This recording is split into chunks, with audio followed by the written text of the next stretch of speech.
What kind of challenges does Florida present special teams on? I mean, they're obviously a very athletic group. They have speed all over the field, whether you're talking about their cover units or their return game. So it's going to be a test for us. But, I think our guys have embraced those challenges the last couple of weeks. And, we'll prepare well this week. And I think they're going to be eager to play Friday night. You knew going in how good Louisiana had been on special teams, especially on returns. How excited were you with how your team kind of responded to that challenge? In the last couple of weeks, just the way it's worked out, we've been going against some of the top-rated return units in the country, really. Miami, Syracuse were both top-rated in terms of kickoff return last week. ULL was top-rated in terms of punt return. And I think our guys embrace that challenge. I think they like the fact that, going into the game, there's a lot of talk about the other team and what they do well. And, from our standpoint, we have a lot of confidence in what we do from a coverage standpoint.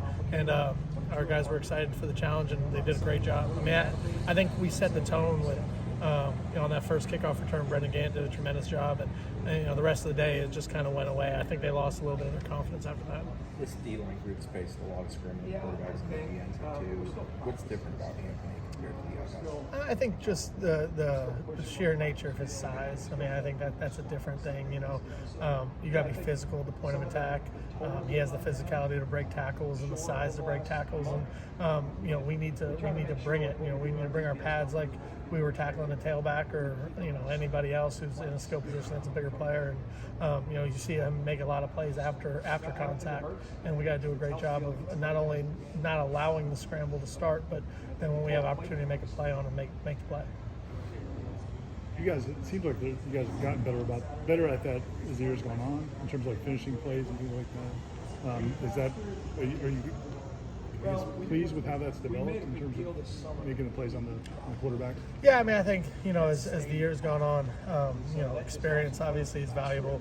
One of the things that does become a little bit challenging when you go through fall camp is we don't finish on quarterbacks, and really the first time you do that is in game one, and when you have young guys that that don't have a lot of playing experience, there is still that, even though it seems so simple and it seems something that should be easy to just always have that finishing point, actually finishing the play is critical, and then getting the experience of Pat Payton or I'm trying to think of some of the other young guys, Josh Farmer, that haven't had a ton of game experience that then go do that is critical. I know Byron Turner was banged up last year and earlier this year, but he's gotten in, I think, 2 games in a row on defense. How important is that for him, and how excited are you about what you've seen and what he can become kind of if he's able to string together healthiness here? Yeah, I was really excited about Byron coming into the year. I thought he was going to be a guy that would help us defensively. Did a great job on kickoff coverage in those first couple games that he was in, and then unfortunately did have the injury that kind of set him back for I guess a little bit over a month, but now that he's back and he's starting to move around better, I think it was critical to get him some snaps in the last 2 games and get his confidence back and get him some development, because I feel like going forward he's going to be a critical piece for us in the future, and I want to get him as much experience as we can. So I'm glad that he's been able to get back and get some quality reps. We've talked a lot about Brendan and how the way he's embraced special teams and his role in the defense change. Sidney's another guy that seems like he's done that. Right? Yeah, Sidney's kind of in that exact same role where he starts on 3 units. You feel his impact when he's out there. He does a great job on our return units. He's on the front line of kickoff return. He's a big part of our punt return unit.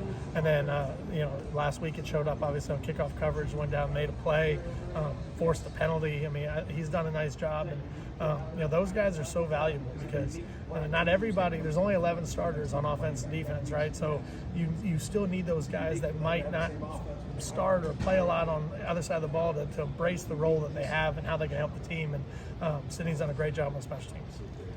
Mike has done such a good job this year, but then Jamie steps in. It seemed like does he have that ability too? Yeah, I mean, Jamie, the thing with Jamie is like he's obviously supremely confident as a player, and he hasn't had any game reps with us, and your stomach turns a little bit when you have to make a change there, because as good as Mike has been, but I just look down at Jamie and like he's got as much confidence and swagger about who he is and how he's going to do it. Like, I really had no doubt he's going to go in there and do a nice job.